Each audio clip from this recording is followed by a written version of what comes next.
Hi, in this video, I am show you how to add page number in MS Word. This is useful for documents like reports or sketch. So let's start it.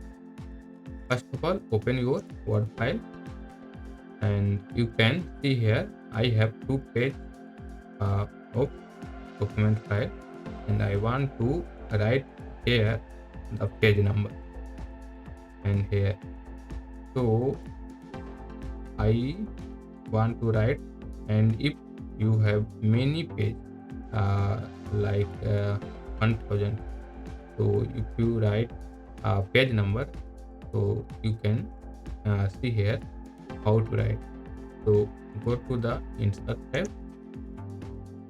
then in the header and footer bar you can click on page number. So click on it and click on bottom two of page, and you can see the bottom of page in first and on this area and this area and this area. So I want to write in middle page.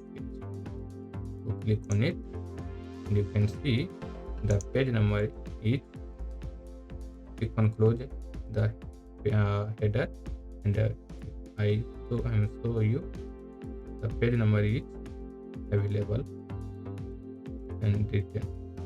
So this is the tutorial of how to write a page number in your MS Word file. So thanks for watching this video. Have a nice day.